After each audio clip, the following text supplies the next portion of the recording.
السلام على أشرف الأنبياء والمرسلين نبينا محمد صلى الله عليه وسلم وعلى آله وأصحابه الطاهرين الطيبين وعلى من تبعهم بإحسان إلى يوم الدين. أما بعد،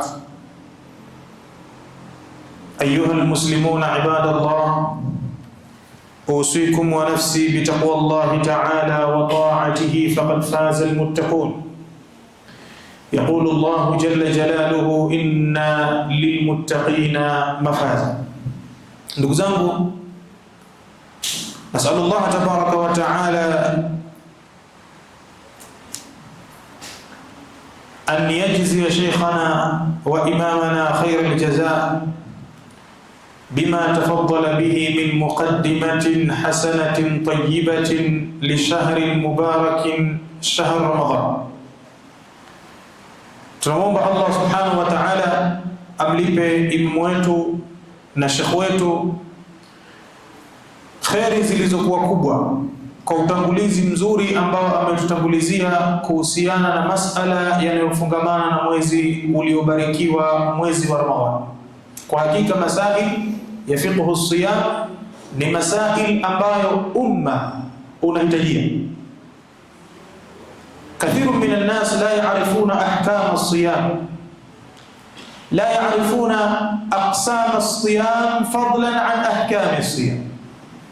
Wengi katika watu hawafahamu hivi vigawanyo vya funga vilivyozungumzwa hapa. Funga ziko sampuli gani? Funga hii ni ipi? Funga hii ni ipi? Ukifunga hapa unapata ujira au unapata dhambi? La yaarifuna dhalika fadlan an ahkam siyam. Idhan, jambo la kwanza ambalo nataka kutilia mkazo kwa sisi waumini wa msikiti huu ni kuhakikisha vikao hivi ambavyo imam atakuwa anaviendeleza kuhusiana na ahkamu siyam ni vikao muhimu sana, kwa sababu inawezekana ikawa tunafunga na tunajihesabu kwamba sisi ni wafungaji, lakini matokezeo yake ikawa zile funga zetu zimeharibika mbele ya Allah subhanahu wa ta'ala. Mimi katika dakika chache hizi zilizobakia nataka kuzungumzia nafasi ya funga katika Uislamu. Na mazungumzo haya ni mazungumzo muhimu sana, tuyasikilize kwa umakini sana. Nafasi ya funga katika Uislamu ni ipi? Nafasi yake, wanasema baadhi ya maulama, ibada pekee ambayo imekusanya ndani yake aina zote za ibada ambazo wanatakiwa kuzifanya Waislamu ni ibada ya siyam. Ibada pekee ambayo imekusanya malengo ambayo wanatakiwa Waislamu wayafikie ni ibada ya siyam. Malengo ni yapi ambayo Muislamu anatakiwa kuyafikia? Undhuru huna, katika Uislamu Allah subhanahu wa ta'ala ametufaradhishia nguzo tano. Hizi nguzo tano ukizitazama malengo yake na makusudio yake, halafu njoo kwenye ibada ya siyam, utayakuta yote yamekusanywa ndani ya ibada hii.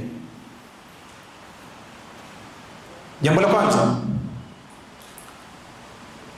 la kwanza ni ash-shahadatayn. Ili mtu awe Muislamu na Uislamu wake uwe nzuri mbele ya Allah, ni kushuhudia shahada mbili. Kwanza, kuwa Allah subhanahu wa ta'ala peke yake ndiye mustahiqul ibada, na pili, kuwa mtume wetu Muhammad sallallahu alayhi wasallam ndiye mwenye kustahiki kufuatwa katika ibada hizo. Mambo haya mawili maana yake nini? Allah, ashhadu an la ilaha illa Allah, unashuhudia kwamba hakuna anayestahiki kuabudiwa kwa haki isipokuwa Allah, na Muhammad peke yake ndiye mjumbe wa Allah. Ukishuhudia hivyo, maana yake nini? Maana yake Uislamu unakutaka wewe Muislamu uwe na sifa inayoitwa sidqu dhahiri wal batin, uwe na ukweli wa ndani na ukweli wa nje. Ukweli wa ndani ndo vipi? Ukweli wa ndani ni ile itikadi yako unayoitakidi kwamba hakuna chochote kinachostahiki kuabudiwa kipelekewe ibada isipokuwa Allah jalla jalaluhu. Lazima Muislamu awe mkweli wa ndani ya moyo wake juu ya jambo hilo, na hilo ndo linamfunza katika maisha yake yote awe na tabia ya ukweli wa ndani ya moyo. Jambo la pili, sidqu dhahir, ukweli wa dhahiri. Nini maana ya ukweli wa dhahiri? Ukweli wa dhahiri maana yake, kama ambavyo Muislamu anatakiwa akiri na afanye kwamba ibada zake zote azifanye kwa kumuiga na kumfuata Mtume sallallahu alaihi wasallam, yani dhahiri yake anavyoonekana, ule uwazi wake anavyoonekana kwenye matendo ya kufunga, kuswali, kufanya hija, kufanya biashara, kuishi na mke wake, kuishi na jirani yake, mambo yote anayafanya kwa kumuiga Mtume, kwa sababu ndio amekiri kwamba Muhammadun Rasulullah, Muhammad ni mjumbe wa Allah. Mjumbe ni nani? Mjumbe ni yule anayekuja na risala, anayekuja na message kutoka kwa aliyemtuma kuja kuwafikishia watu. Kwa hiyo inaonyesha kwamba al-ibadatu la tu'rafu illa min jihati rasul. Ibada haziwezi kujulikana isipokuwa kwa kupitia Mtume sallallahu alaihi wasallam. Kwa hivyo unapofanya ibada uwe mkweli katika kumfuata Mtume sallallahu alaihi wasallam. Kwa mwanzo unakuwa mkweli moyoni mwako kwenye itikadi ya kwamba Allah peke yake ndiye mustahiqul ibada, kisha unakuwa mkweli nje katika kuzijenga ibada zako kwenye mfumo aliofundisha Mtume sallallahu alaihi wasallam. Kwa hivyo kwa msingi huo, shahada mbili hizi mafundisho yake makuu ni kumfunza Muislamu kuwa mkweli wa ndani na mkweli wa nje. Unavyoishi na wenzio, vile unavyowadhihirishia ndivyo unavyotakiwa kuwa ndani. Usiwe dhul wajhain. Ukiishi naye dhahiri unamuonyesha mazuri, lakini kwenye moyo ni mchafu, moyo ni mbaya. Namna unavyomuitakidi, namna unavyomdhania, namna unavyomhusudu, namna unavyomfikiria, sivyo unavyomdhihirishia. Hivyo Muislamu hawi. Hili ni jambo la kwanza. Jambo la pili ni jambo la sala. Iqamatu sala, kusomesha sala. Nini maana ya kusomesha sala? Maana ya kusomesha sala au malengo ya Waislamu kuwekewa hizi sala, wale wanasali kwa siku mara 5 sala za faradhi, maana yake ni ta'atul jawarihi, ni utiifu wa viungo vya mwanadamu. Mwanadamu anatakiwa katika mfumo wa maisha yake ajalie viungo vyake vyote ni kwa ajili ya Allah. Kul inna salati wa nusuki wa mahyaya wa mamati lillahi rabbil alamin. Awe hapa duniani anajijua, mimi ni mtumishi, nimeletwa hapa kwa ajili ya kazi maalum, na ukifika muda niliopangiwa kuitimiza hiyo kazi nitaondoka. Misikuletwa hapa kwa ajili ya biashara, misikuletwa hapa kwa ajili ya kazi, misikuletwa hapa kwa ajili ya siasa, misikuletwa hapa kwa ajili ya michezo. Mimi nimeletwa hapa kwa ajili ya kuabudu. Hivi vyote, kazi, biashara na nini, hivi ni visaidizi vya kunisaidia kwenye hilo nililoletewa. Sasa usijue kafika muda mwanadamu anaondoka duniani, vikitathminiwa viungo vyake ni kwa asilimia ngapi vilikuwa na utiifu wa kumtumikia Mwenyezi Mungu, zinaonekana ni asilimia ndogo. Wakati amewekewa ibada ya sala kwa siku mara 5, iwe inamkumbusha tu kwamba mimi na viungo vyangu na utukufu wangu, mheshimiwa, huko ofisini mimi ni bosi, lakini ubosi unaishia huko. Mimi uso nitaugaragaza chini hapa, watu wanapita wanakanyaga humu misikitini, hakuna mtu atakayekuja akasema hapa mimi nitaswali juu juu. Kwa nini? Kwa sababu mimi rais. Utaswali, utaweka kipaji chini. Mimi rais, mimi waziri, mimi kwa hiyo kama wewe waziri nataka niswali kivyangu vyangu, la, utaswali kwa jamaa na atakusalisha imamu, na una ruhusa kuinama mpaka imamu akwambie Allahu Akbar, na uwaziri wako na urais wako na ubosi wako. Hii inaonesha nini? Mbona hakuna mtu anayeweza hapa kutoa salamu kwa haraka zake akasema madhali tushamaliza kuswali, imebakia kutoa salamu tu, basi mimi natoa salamu yangu, assalamu alaykum warahmatullahi, kabla ya imamu, ili niwahi pirika zangu. Hakuna mtu anayeweza kufanya hivyo. Imewekwa sala ili kumfunza mtu utifu kwa Mola wake subhanahu wa ta'ala. Jambo la tatu, imewekwa zaka. Zaka, nini maana zaka?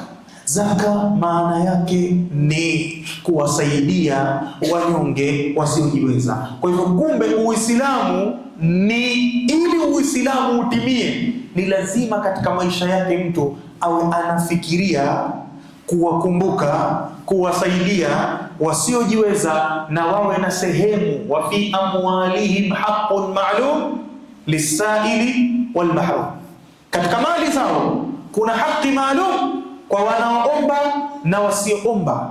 Hii kitu Uislamu ili utimie imewekwa katika maisha. Wakiacha Waislamu kuwakumbuka wanyonge wasiojiweza, maana yake hawakufahamu kwa nini wamewekewa ibada ya kutoa zaka. Uislamu kwenye jambo la tatu hili ni kuwakumbuka na kuwasaidia wasiojiweza kutokana na shida wanazopitia katika maisha yao. Kisha jambo la nne ndio hili jambo la saum. Saum ni nini? Saum maana yake ni subra. Subra, mwanadamu anafunzwa kwa kupitia ibada ya funga, anafunzwa kuwa na subra juu ya mitihani, mabalaa, majaribio yanayompata. Nini maana? Anakaa na njaa kuanzia asubuhi mpaka jioni, njaa inamtesa. Si kwamba hana pesa mfukoni za kununua chakula, si kwamba chakula nyumbani kwake hakuna, chakula kipo. Anaambiwa usimuingilie mke wake wa halali yule bado, lakini hana ruhusa ya kustarehe naye. Hii maana yake nini? Maana yake ni kufunzwa uvumilivu. Katika Uislamu, Muislamu anafunzwa uvumilivu. Muislamu asiyekuwa na uvumilivu, asiyekuwa na subra, Uislamu wake haujakamilika kisawasawa. Bashir as-sabirin, wape bishara njema wenye kusubiri. Sasa hii subra, mtu anafunzwa subra hii katika ibada ya siyam. Na jambo la mwisho ambalo ni jambo la haji. Jambo la haji maana yake nini? Jambo la haji maana yake ni badhlul mali wa badhlul juhdi. Muislamu anatakiwa awe na tabia ya kulazimisha mwili wake kufanya juhudi kwenye mambo mazito, kama jambo la haji. Taambiwa hapo utatembea kutoka hapa mpaka kule, kuzunguka ile al-Kaaba, watu wakiwa wamesongamana izdiham, waweza kuizunguka kwa masaa mawili, masaa matatu, masaa manne. Wewe izunguka tu, ikiwa watu wamesongamana kweli kweli, masaa mawili wazunguka, wafanya tawafu mpaka zitimie sab'atu ashwaq. Kama mtu si mzima wa afya, anaweza kadondoka kafili mbali. Akitoka hapo aende kwenye sa'i as-Safa wal Marwa. Akitoka hapo atembee kwa miguu, sijui kutoka hapa kwenda Arafa, kutoka hapa kwenda machofu. Badhlul juhud. Kwenye Uislamu atakana watu wafanye juhudi, panapohitajika nguvu watu waingie, watu wajue. Kadhalika al-mali, kutoa mali. Anaondoka mtu katika nchi yao kwa gharama kubwa, kwa pesa nyingi, dola nyingi sana, anakwenda wapi? Anakwenda kutembelea nyumba ya Allah al-Kaaba. Lazima Waislamu wana tabia, inapohitajika kutolewa mali nyingi itoke, na inapohitajika kutumia juhudi ya viungo itoke. Sasa tumeona haya mambo matano kwa ufupi sana. Shahada hizi, shahada mbili hizi, malengo yake na makusudio yake ni kukufunza wewe Muislamu kuwa mkweli wa ndani ya moyo wako na mkweli wa dhahiri. Vile ulivyo, tunavyokuona ndivyo moyoni uwe hivyo hivyo. La kwanza hilo. La pili, kwenye swala ni utiifu na unyenyekevu wa viungo vya mwanadamu. Ni lazima vimnyenyekee Allah subhanahu wa ta'ala, na bali mwanadamu anafunzwa utiifu katika maisha yake yote ya ujumla. Pahala pakiwa na kiongozi, Muislamu lazima awe mtiifu. Kama unavyomwona imam akisema Allahu akbar, tumeinuka, Allahu akbar, tumeinama. Hivi ndivyo Muislamu anavyofunzwa kwenye ibada ya sala, awe mtiifu kwa kiongozi anaitawala. Au Muislamu asiwe Muislamu, lakini utiifu ni lazima kwa Waislamu. Sala. Kadhalika zakat, tumeiona mali itoke na kuwafikiria wanyonge. Kadhalika funga inatufunza uvumilivu, na hija inatufunza kufanya juhudi kwenye kutoa mali na kwenye kutoa nguvu katika baadhi ya mambo. Sasa ujumla wa haya mambo yote haya kwenye ibada ya funga yamekusanyika yote, na hapa ndio wakasema ahlul ilm, funga ina nafasi kubwa.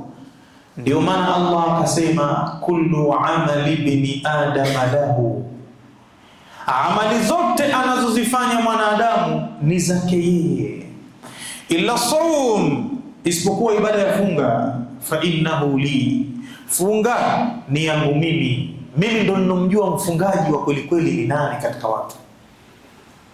Haijalishi kwamba eti kakaa na njaa kuanzia asubuhi mpaka jioni. Inawezekana funga kashaivuruga kitambo, kashafanya mambo, kashavuruga kitambo fungaji.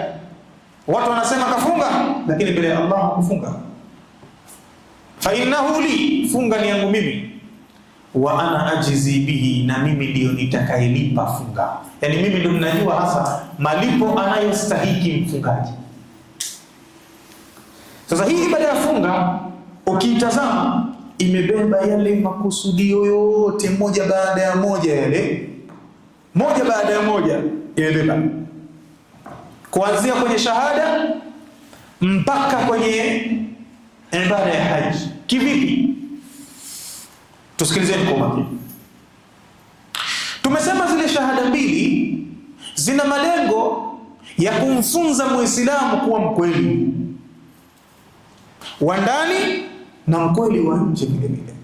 Lengo hili linapatikana vipi katika ibada ya funga? Naam, kwa sababu funga ni ibada ya siri. Yaani mimi naweza nikaja hapa mchana, kesho nikasema nimefunga, na nyote mkaamini kwamba mimi nimefunga, kumbe nishakunywa maji au nishakunywa dawa nyumbani, mimi ni mgonjwa, nimekunywa dawa. Lakini kwa sababu ni mchana wa Ramadhani, watu wote wataamini kwamba shekhe amefunga. Sasa ufungaji una tafsiri ya ukweli wa ndani, yaani unao uwezo wa kuambia watu nimefunga, na kiukweli ndani yako hujafunga. Kwa hivyo funga ukiitazama inakurudisha katika lile lengo la kwanza la kuwa mkweli wa ndani ya moyo. Kama unavyowadhihirishia watu umefunga, huu udhahiri wako na ule ukweli wako ndani iwe hivyo hivyo. Ukiwa katika mazingira ya siri, usifanye mambo ya kufunguza wala usiwadanganye watu. Funga inarudisha. Tayeb. Tukija katika ibada ya sala, unyenyekevu wa viungo vyako vile vinanyenyekea kwenye taa ya Allah, na funga nayo ni hivyo hivyo. Mwenye kufunga tumbo lake limenyenyekea kwa ajili ya Allah, haliingizi kitu. Mwenye kufunga macho yake anawaambia watu, mimi sitazami, nikitazama kwa mara funga yangu inaharibika. Naam, Mwenye kufunga hata kusikiliza nyimbo, maneno ya haramu, anasema nikisikiliza funga yangu naweza kuharibika. Mwenye kifunga hata kusema anasema mimi sisemi. Na ndio maana Mtume sallallahu alaihi wasallam akasema, idha kana yawmu sawmi ahadikum fala yarfus wala yakhsib wa in shatamahu ahadun falyaqul inni imru'un sa'im.